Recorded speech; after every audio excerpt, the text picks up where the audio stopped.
Coming up on Mountain News this morning, police in an eastern Kentucky town spent the day looking for an escaped inmate.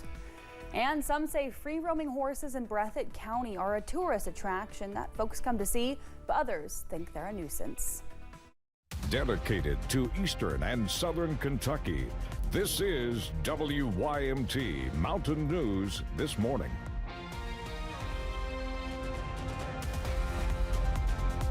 Good morning. Happy Wednesday. I'm Amelia Lee here with you on this July 9th at 6:29 this morning. And time for a look at our weather with meteorologist Eric Dean today. Hard word to say, Eric. I don't know how you do it every day. A lot of practice, my friend, a lot of practice. Tell you what, though, we have a mixture of sun and clouds today. Take a look here at the scene right now in Owsley County. Good morning to you folks in Boonville. You're at 70 degrees.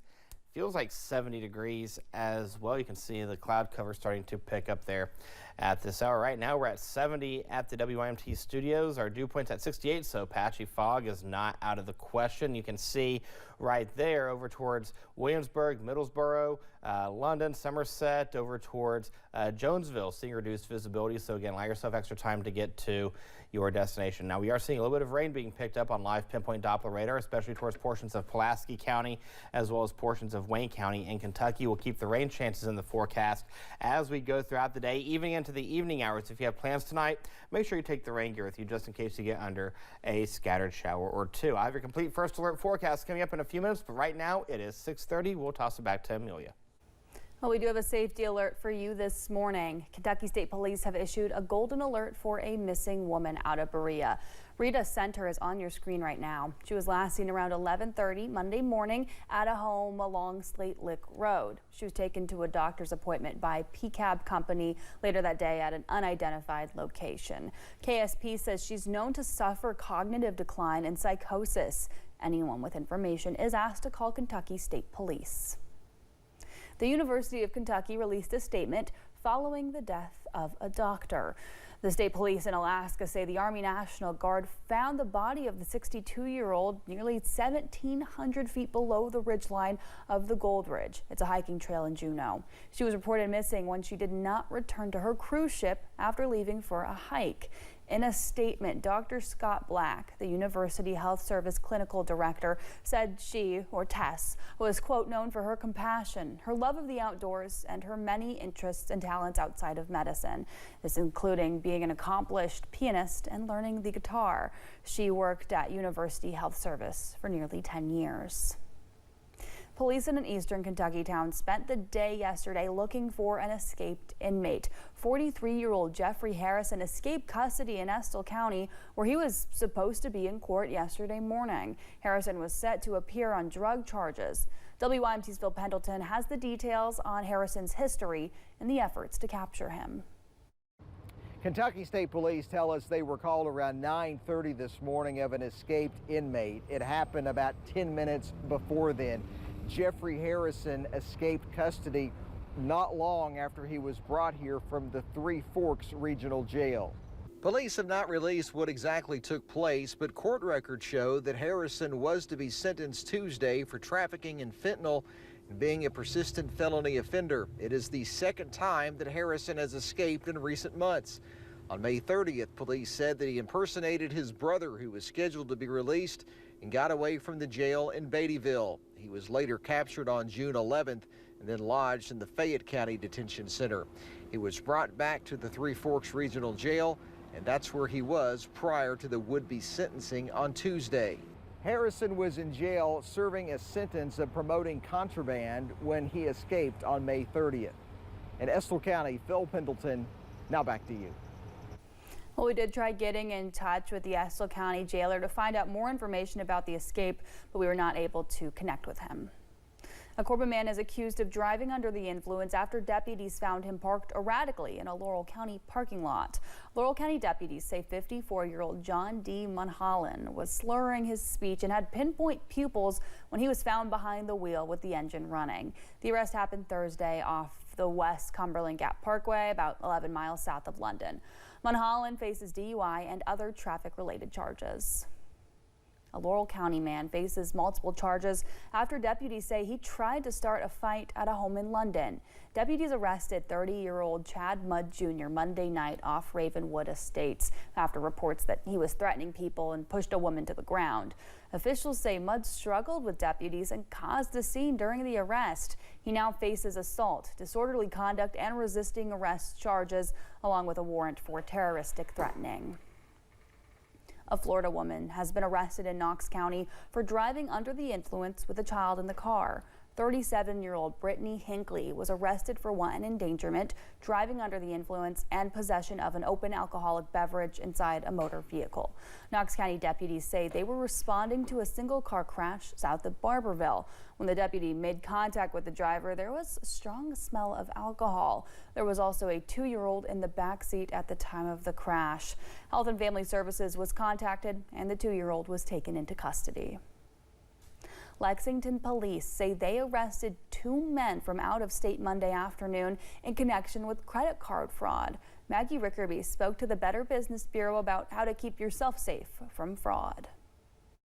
It's not unusual. This sort of thing happens all over the country. Lexington police say from June to July of this year, they were notified of several fraudulent transactions using fake credit cards. On July 1st, they say they were searching for a suspect vehicle connected to a fraudulent ATM withdrawal of just over $300 at the CVS pharmacy on New Circle Road. Police say they were able to identify 2 suspects, 52-year-old Sergio Raelian of Brooklyn, New York, and 54-year-old Fernando Perez of Washington State. Both face more than 100 counts of criminal possession of a forged instrument, among other charges. Police say inside the suspect's car, they found more than 100 fake credit cards. The citation also says Perez had a warrant for his arrest in Virginia, but under a different name. This case may have you wondering, is my credit card information safe? The Better Business Bureau has resources to keep you safe.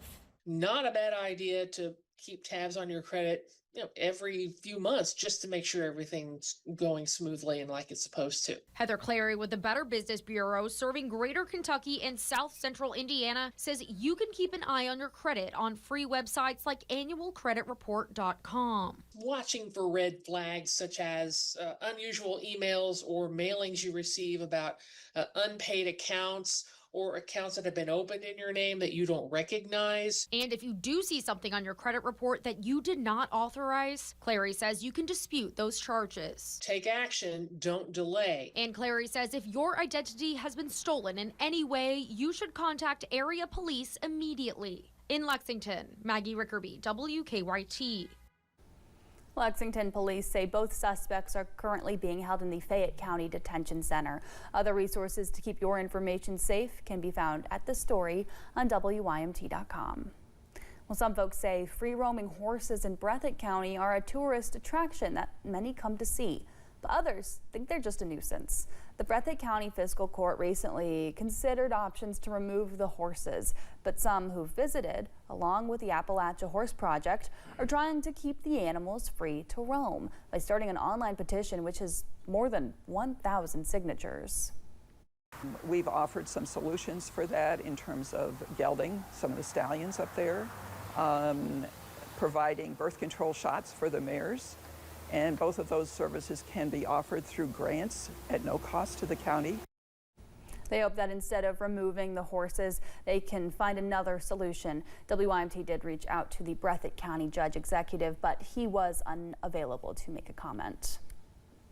Southeast Kentucky Community and Technical College is celebrating 65 years with new leadership at the helm. Dr. Lee Harrison officially stepped into the role of president and CEO on July 1st, following a year of interim leadership by Dr. Patsy Jackson. Harrison brings more than 2 decades of experience in higher education. She says she's committed to building on Southeast's legacy and ensuring it continues to thrive for years to come.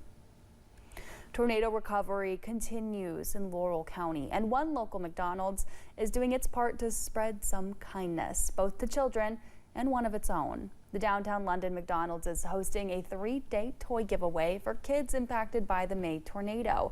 Children can stop by select locations to pick out a free toy with no purchase required. The company is also helping employee Charlita House, who lost her home in the storm. McDonald's put her in a hotel after the tornado and gave her a $5,000 check for rent. When I come to work, I think this is my peace. This is where I come and I feel better. I've got so much support around me. Yesterday's giveaway wrapped up at 5 at the Main Street McDonald's in London. Today it moves to the South Laurel Road location from 9 to 5. Well, if you've been waiting to renew your license, you've got a chance this weekend. All driver's licensing regional offices will be open for walk-ins on Saturday. Their hours are 8 to 11:30. Driver testing services are not included.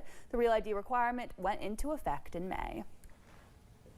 McDonald's locations throughout the country are preparing for a big return.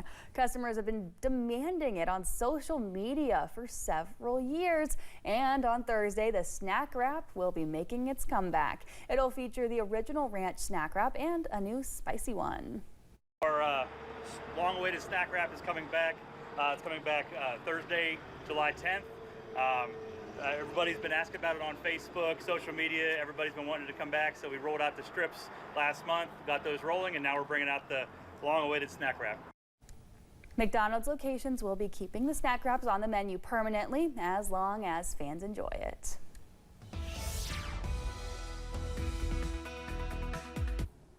All right, let's go and take a look here at the tower cam over towards Breathitt County and Jackson. You can see a beautiful sunrise there. 70 is the current temperature. Other temperatures across the area right now, upper 60s and low 70s. Look at Harlan already at 73 degrees, 68 Jonesville, 70 in Whitesburg. Take a look here at live pinpoint Doppler radar, seeing a little bit of shower activity over towards portions of Pulaski County, but that's it. All is quiet.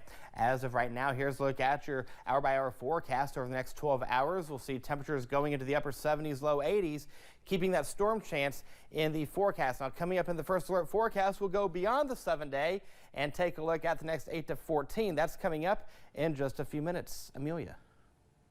Well, thanks for joining us at 6:41 on Mountain News this morning. Old